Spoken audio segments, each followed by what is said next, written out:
Hi everyone. Welcome to the Tree Peekers podcast. Yay! Hello everyone. Welcome to the Tree Peekers podcast. Believe it or not, this is episode 20. Episode 20, which is a big deal for us, right, Riley? Yes, very Let me just scoot that up just a little bit. Okay, episode 20. It's a big deal. We're excited.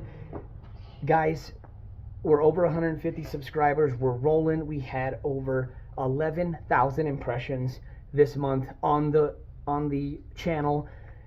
Things are moving. YouTube is putting us in the algorithm. It's an exciting time for us here at the Tree Peekers podcast. Today I got Apollo, aka Bubba. He wants to hang out and check a few things out. You guys know Riley J, my co-host. So since we're doing episode 20, we are 20 episodes in. Started the podcast 2 years ago. Riley J's made a few appearances. She seems to be the star of the show. Everybody seems to like seeing Riley J. So we had to introduce Apollo the Great. Buddy, he wanted to come say hi today. So listen, we got a special one for everybody today. Today, we are going to venture down the rabbit hole together the way we do best here at Tree Peekers. And we are going to talk about the Ostman story from north of the border in Canada. Perfect. Now, Riley J. Okay, so a few episodes back, I think on 18, 17, we did the Carl Higdon abduction. Yeah. But this is another abduction story. Got this water back here. This is another abduction story, and it has to do With Bigfoot. Here's some of Riley's drawings you guys love, right? First try I Here's did the this. big guy, okay? First try. That's a Sasquatch, right? And this story has to do with Albert Ostman being taken in the wilderness up in the Canadian forests up there. So Riley has a few artist renditions she did for us, some illustrations. But Riley, let me tell the story, and then as we get there, you can start showing some of these, right? Okay. Okay? I only drew like a couple. That's okay. But you have your marker in case you want to start drawing some more, okay? Yes. All right, so let me just make sure everything's good. I think we're good, right, Riley? Okay, guys. So let's get it. I've got my notes here, and Riley been doing our research on the Albert Ostman story. So let's get into it. Let's tell the story of Albert Ostman being abducted by a Sasquatch and taken to where his family of four was. And let's get into it. Are you ready, Riley? Yes. Okay, everybody. And me too. You all know. Paulo, you ready? Yes. All right, buddy. So we all know that this podcast right here and any other moving forward is dedicated to my beautiful mom up in heaven, Riley J. and Apollo's Nana. We miss you, Mom. We love you. And I guarantee you would have loved this story. Hopefully you're listening in and sharing it with the angels up there. Okay, Mom? You ready, Ry? Yes. Apollo, you ready? Yes. Okay, let's tell some Bigfoot stories. Here we go. So in 1924, guys, a gold prospector by the name of Albert Ostman, who had been camping in this certain area of I have it written down here, the Toba Inlet in Canada. Watch out, Bubba. Yeah, you need to be over there. Stand over there with Sissy, okay? So, or you can come stand behind me, Bubba, okay? So he woke up to find himself, after camping for several days, he woke up to find himself being carried off in his sleeping bag by what was described as a mammoth male Sasquatch. It goes on to say here that Albert Ostman sat on this story for over 30 years until the 1970s, around 30 years, because it happened in 1924. Hold on, Riley. Happened in 1924, and it wasn't until the early 1970s, 1971, I believe, that he told his story to John Green, who wrote it in his book, Sasquatch, the Apes Among Us, which John Green is a big name. I think they even call him, it's him and a few other guys, the four horsemen of the Sasquatch revolution, or the big Sasquatch as it came into focus into modern pop culture during that time in the 70s and 80s. What do you got to say, Riley? I need to show 2 pictures. Okay, what pictures do you got to show everybody? All right, so this is the big guy that took Albert Ostman, right? Yes, and then Here's the big guy, okay? We know that Albert Ostman was taken across a river. He was taken, I'll get into that in some of the notes that I have here. But here's some trees. There's the big, I love Riley's rendition of Sasquatch. Let's see, what else you got, Riley? It's him getting taken. Okay, I don't know if you guys can see this, but you have the big guy here, and there's Albert Ostman in his sleeping bag. He was picked up in his sleep, and he was taken by a big, giant, hairy man, right? Who Albert Ostman went on to describe as the old man. You're right, Riley. He was taken and carried for over 3 hours to get to the place he was going, okay? So let's keep going here, guys, and go through some of these notes. So once again, we're talking about the Albert Ostman abduction at the camp near the Toba Inlet in Canada. Albert had hired an old Indian guide. This gentleman knew the area very well and had shared many stories with Albert Ostman about the area, including that they had found very big footprints in the area, some over 2 feet long, over 24 inches. This guide had described how he had seen a Sasquatch that was over 8 feet tall.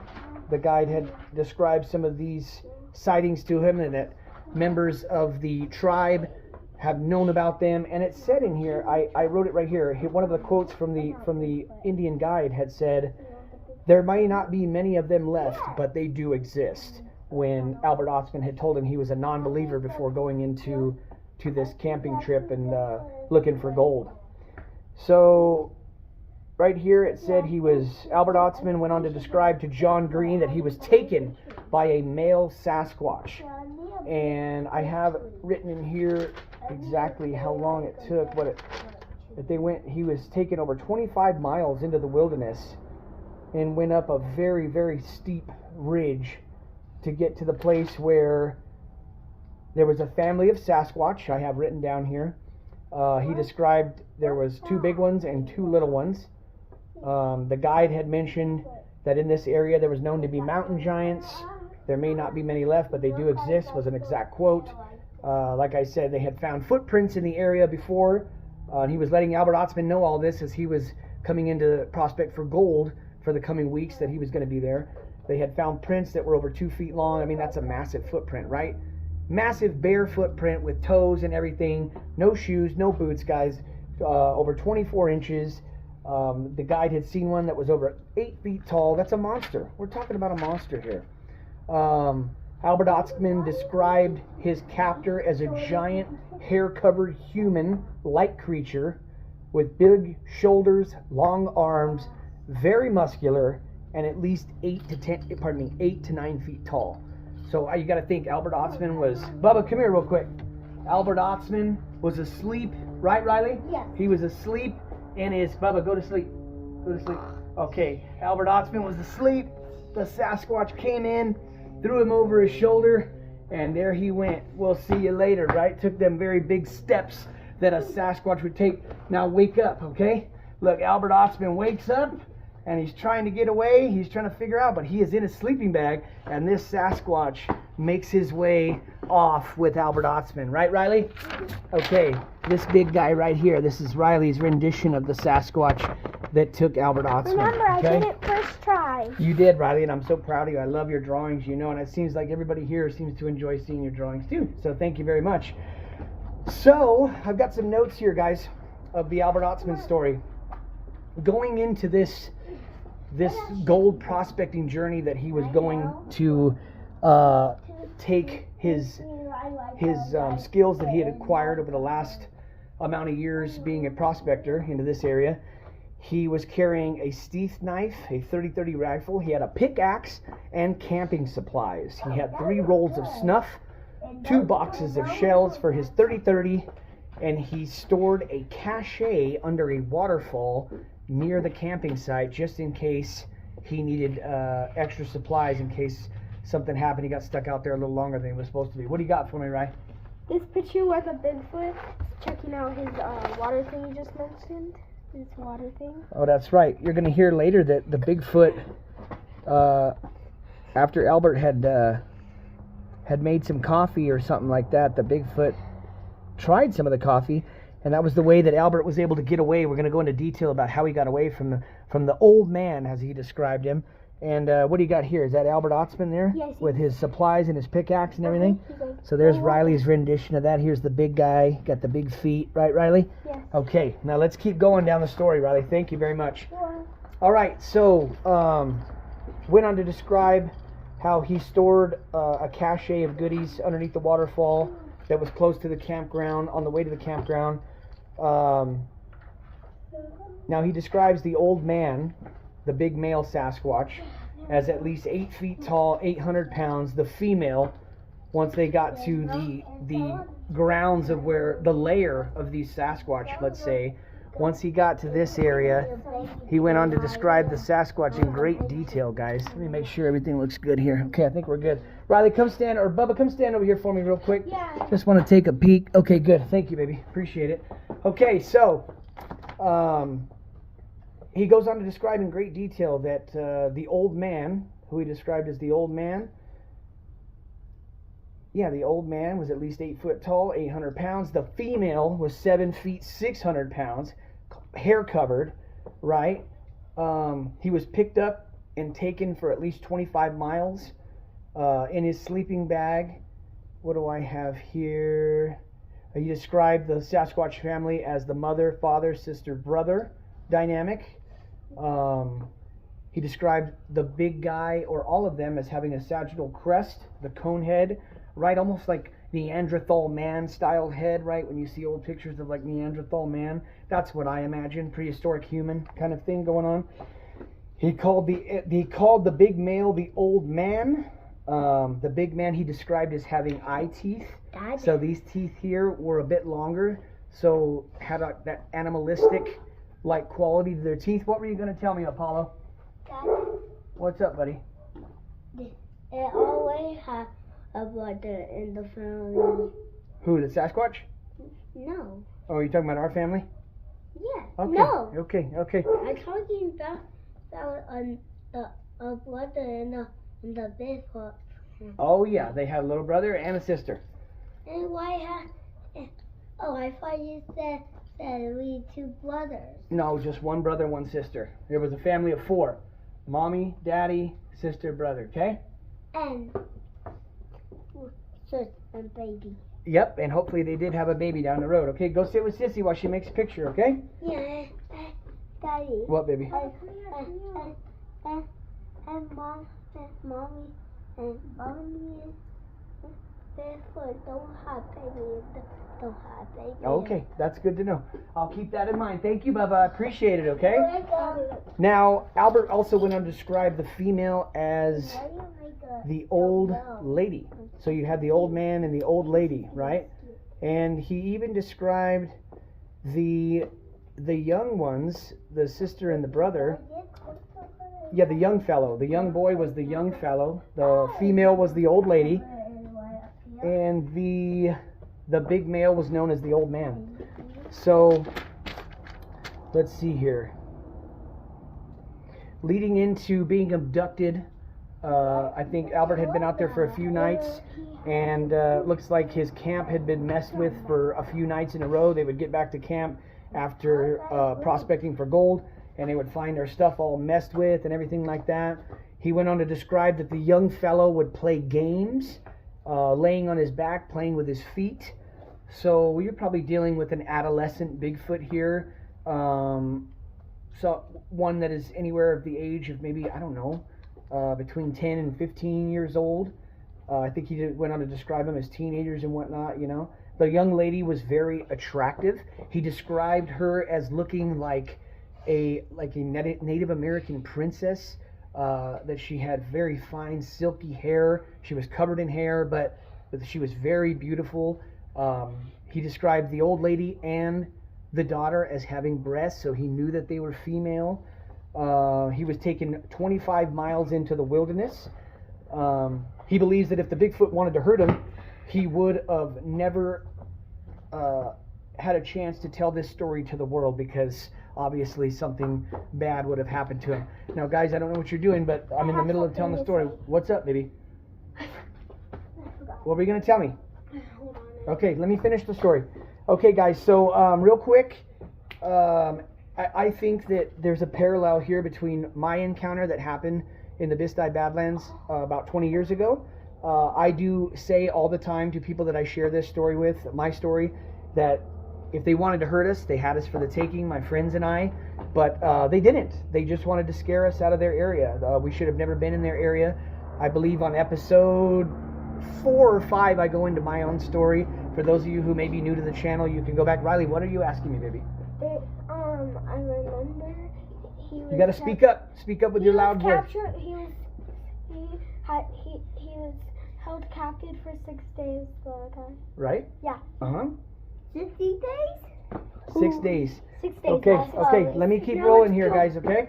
So, Riley's reminding me how Albert Ostman was held captive for 6 days. Now, I thought I had that written in here somewhere. Let's take a look. Yeah, we'll get to it somewhere in there. But yeah, as he was taken, let me think here. Where was I just at? Yeah, the young fellow would play games, laying on his back, played with his feet. The young lady was very attractive, as I described. And I do believe, as it says here, if the Bigfoot wanted to hurt him, which is a quote by Albert Ostman, he would have never been able to tell his story to the world. We would have never even heard from him again. And I do believe there's a parallel there between what happened to me with my story in the Bisti Badlands, where we were surrounded by at least 2 or 3 of them when my car broke down out there for the night. And I've told people for many years, if they wanted to harm us, they had us for the taking. We could have done nothing to withstand an attack from them. They had us surrounded. Like I said, at least 2 or 3 of them. Go back into the episodes, check out my story. I also have uploaded to my channel. There's I think 2,500 views on this video where Steve at howtohunt.com, probably the man that really inspired me to want to do this style of a podcast the way that he does it, just turning the camera on and telling Sasquatch stories. I got to give a nod to Steve there, because I watched him for many years, and then I had my own experience and had a lot of people tell me personal stories about it, and it's what inspired me to want to tell you guys what I do on this channel, right? So yeah, let's keep going down some of the notes here. It says here that Albert Ostman signed a sworn affidavit. He was cross-examined by world-renowned scientists when his story was shared to the world. His story never changed from the first time he told it to his dying days. The John Green interview happened in 1971, some 30 years later after the abduction. When he awoke in his sleeping bag from being taken by the big male Sasquatch, who he described as the old man, he awoke and he first thought he was on horseback as he was coming out of his sleep. So he believed that he was on horseback and was foggy and groggy coming out of his sleep, but it was no horse he was on. He was being carried away by a giant male Sasquatch. It says here, he described to John Green that he was taken up a very steep mountain. The Sasquatch was huffing and puffing and coughing, going up the side of this great mountain. He tried to escape the following morning, but the big male wouldn't let him.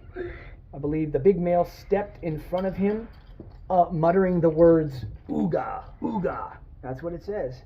Yeah, I took my notes and we watched. Riley, how many videos did we watch to get our facts straight on this one? 3 or 4? 3 or 4. Right, so we heard a lot of similarities. We got everything in order. What do you have for us? This is a custom picture. It's like... And Riley just drew this while we were sitting here and while I'm chatting here. It's like his friends are sleeping, but he awoken when he heard the Bigfoot. Oh, look at here, guys. We even got a tree peeker. Riley, this is fantastic. We got a tree peeker here. And who is this? Is this him waking up here? Yeah. Okay. It's a custom picture, That's so it's great. like not in the story, but I made it. But this is the nighttime when he gets woken up and he gets taken, right? Yeah. Is that what you're saying? Oh, this is our prospector. He's got his gear on and everything. Riley, that's great. That's amazing. Like, Thank you, Riley. Let's keep rolling down the story. That one looked good. That was awesome.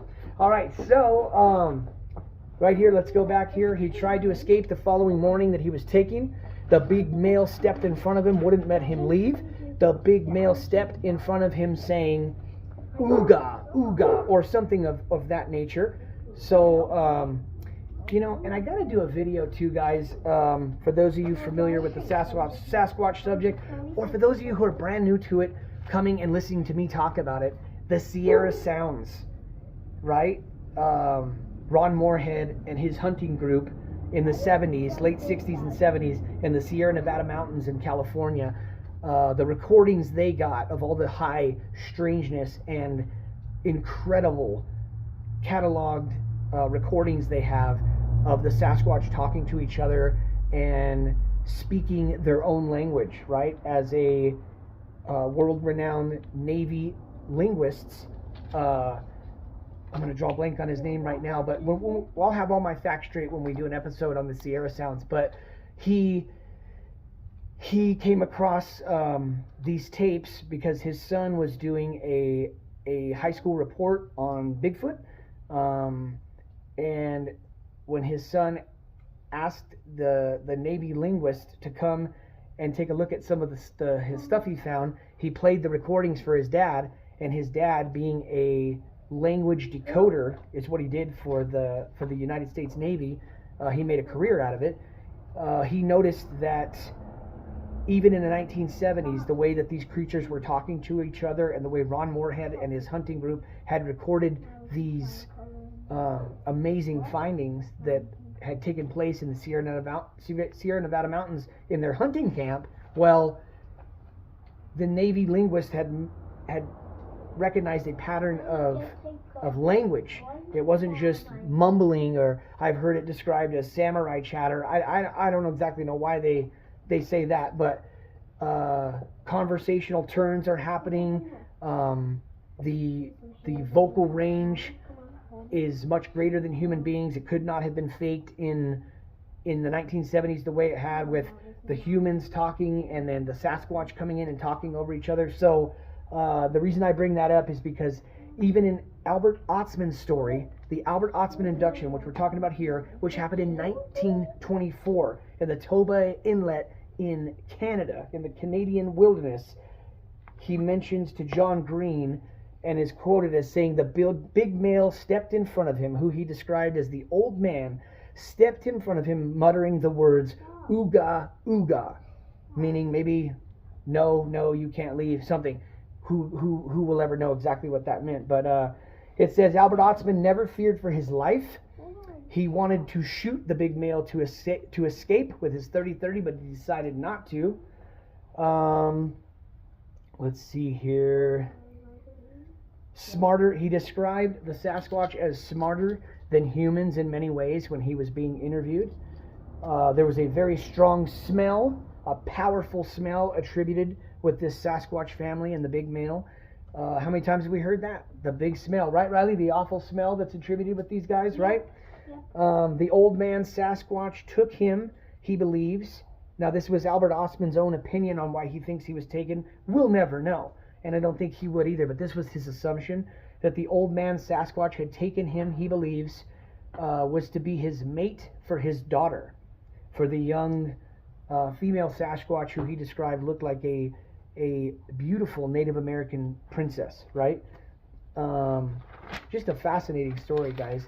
He believes the young female was around 15 to 16 years old. He knows that she was a female because, just like who he described as the old woman, they each had breasts, as females do. He believed he could escape by giving the big fella some snuff that he had brought with him. So as he what's up, Bubba? Sissy gave us another picture? Yeah. Okay. Oh, wait, Bubba did this? Yeah, he did it. Guys, this is pretty awesome. Bubba made this picture. My boy Apollo. Yeah, what do we have? Tell me, what do we have going on here? Bigfoot just came out that tree. Came behind the tree? That's what they do, right? Yeah. And who do we have over here? Is that Albert Ostman? Yeah, then going to enjoy her. Oh, he's going to take him, huh? And guy going to kill her, and guy going to be dead. Well, he's not going to kill him, but yeah. This is pretty cool, guys, because this is Bubba's picture, not Riley's. Bubba did this picture. You got the Sasquatch coming behind the tree, as the tree peekers do, right, Riley? And come here, Riley. Come stand right here for me so I can do a double take here, make sure everything's good. Okay, good. Let's back up, take your picture, because we're getting close here, guys. We're doing good. Take that for me. All right, let me look here. Where are we at? 25. Okay, we're about 25 minutes in. So he believes he could escape by giving the big fella some snuff, which is tobacco, right? Some chew. So when Albert Ostman put his own tobacco in his mouth. He noticed that the old man, the big guy, was looking at him, the male Sasquatch.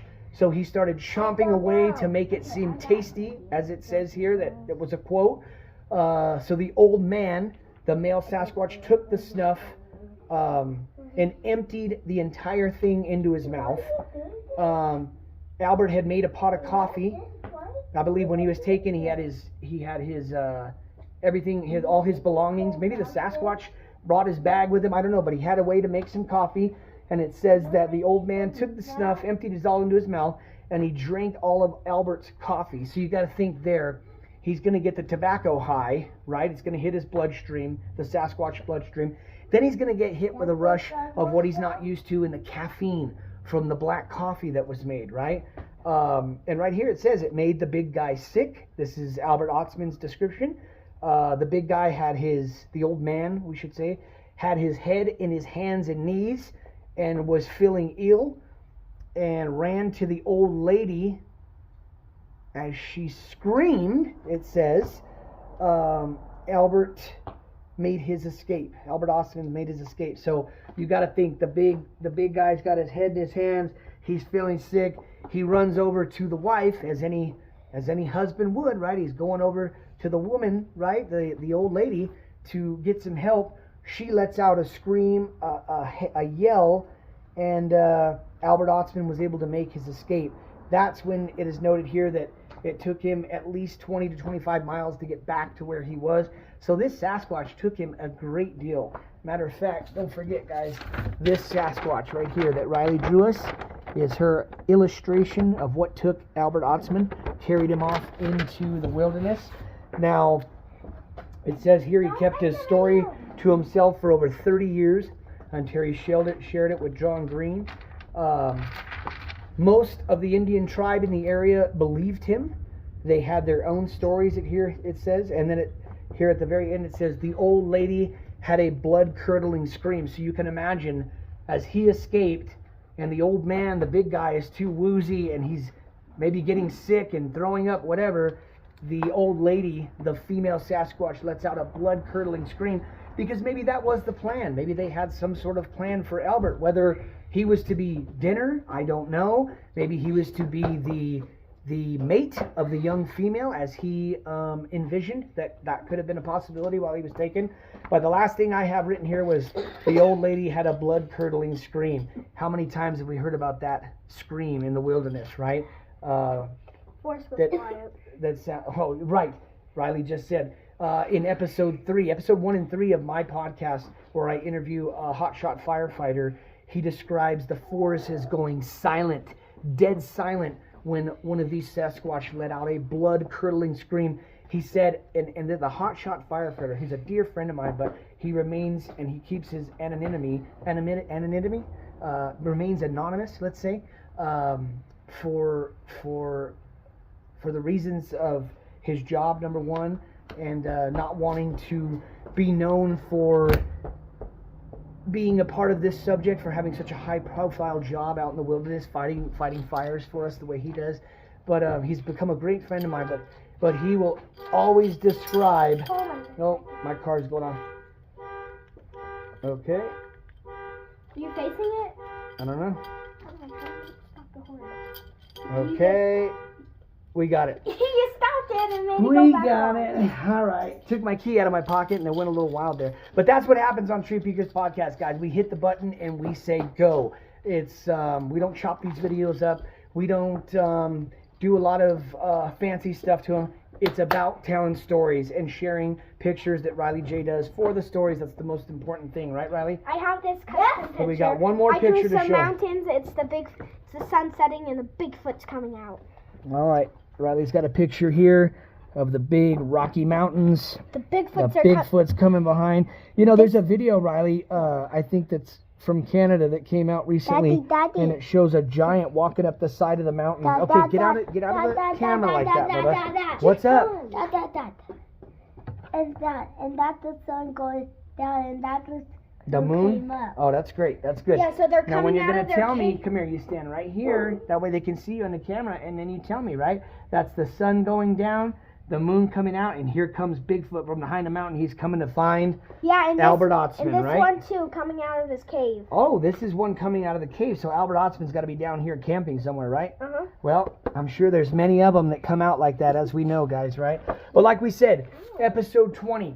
20 times we've done this now, guys. We have done this 20 times, which is pretty incredible. Let's flip around and let's talk to you a little bit here to close this out. 20 episodes, guys. This is another 30 minutes that I've been able to share with you where we get to talk Sasquatch, talk Bigfoot, and just have a good time.